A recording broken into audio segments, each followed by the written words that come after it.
My fellow citizens, tonight is my last opportunity to speak to you from the Oval Office as your president. I am profoundly grateful to you for twice giving me the honor to serve, to work for you and with you to prepare our nation for the 21st century. And I'm grateful to Vice President Gore, to my cabinet secretaries, and to all those who have served with me for the last 8 years. This has been a time of dramatic transformation, and you have risen to every new challenge. You have made our social fabric stronger, our families healthier and safer, our people more prosperous. You, the American people, have made our passage into the global information age an era of great American renewal. In all the work I have done as president, every decision I have made, every executive action I have taken, every bill I have proposed and signed, I've tried to give all Americans the tools and conditions to build the future of our dreams in a good society, with a strong economy, a cleaner environment, and a freer, safer, more prosperous world. I have steered my course by our enduring values: opportunity for all, responsibility from all, a community of all Americans. I have sought to give America a new kind of government, smaller, more modern, more effective, full of ideas and policies appropriate to this new time, always putting people first, always focusing on the future. Working together, America has done well. Our economy is breaking records with more than 22 million new jobs, the lowest unemployment in 30 years, the highest home ownership ever, the longest expansion in history. Our families and communities are stronger. 35 million Americans have used the family leave law. 8 million have moved off welfare. Crime is at a 25-year low. Over 10 million Americans receive more college aid, and more people than ever are going to college. Our schools are better. Higher standards, greater accountability, and larger investments have brought higher test scores and higher graduation rates. More than 3 million children have health insurance now, and more than 7 million Americans have been lifted out of poverty. Incomes are rising across the board. Our air and water are cleaner. Our food and drinking water are safer. And more of our precious land has been preserved in the continental United States than at any time in 100 years. America has been a force for peace and prosperity in every corner of the globe.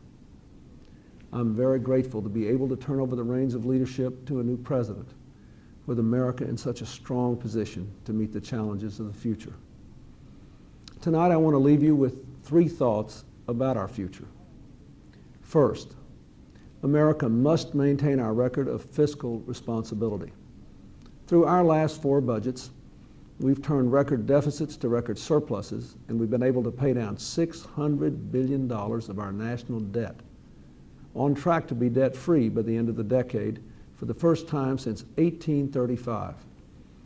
Staying on that course will bring lower interest rates, greater prosperity, and the opportunity to meet our big challenges. If we choose wisely, we can pay down the debt, deal with the retirement of the baby boomers, invest more in our future, and provide tax relief. Second, because the world is more connected every day in every way, America's security and prosperity require us to continue to lead in the world. At this remarkable moment in history, more people live in freedom than ever before. Our alliances are stronger than ever. People all around the world look to America to be a force for peace and prosperity, freedom and security. The global economy is giving more of our own people and billions around the world the chance to work and live and raise their families with dignity. But the forces of integration that have created these good opportunities also make us more subject to global forces of destruction, to terrorism, organized crime, and narco-trafficking, the spread of deadly weapons and disease, the degradation of the global environment. The expansion of trade hasn't fully closed the gap between those of us who live on the cutting edge of the global economy and the billions around the world who live on the knife's edge of survival.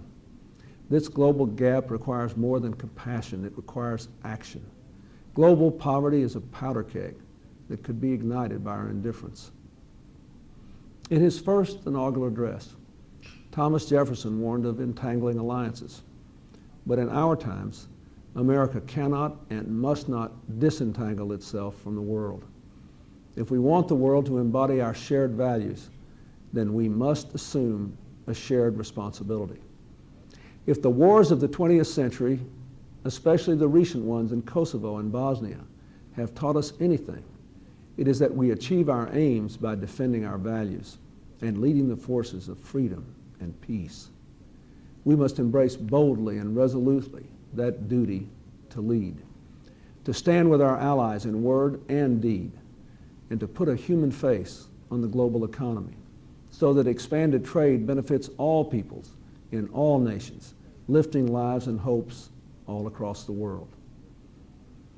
Third, we must remember that America cannot lead in the world unless here at home we weave the threads of our coat of many colors into the fabric of one America. As we become ever more diverse, we must work harder to unite around our common values and our common humanity. We must work harder to overcome our differences. In our hearts and in our laws, we must treat all our people with fairness and dignity, regardless of their race, religion, gender, or sexual orientation, and regardless of when they arrived in our country, always moving toward the more perfect union of our founders' dreams. Hillary, Chelsea, and I join all Americans in wishing our very best to the next president, George W. Bush, to his family and his administration in meeting these challenges and in leading freedom's march in this new century.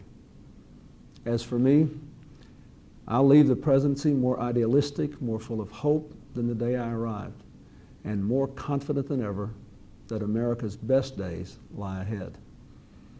My days in this office are nearly through, but my days of service, I hope, are not. In the years ahead, I will never hold a position higher or a covenant more sacred than that of President of the United States. But there is no title I will wear more proudly than that of citizens.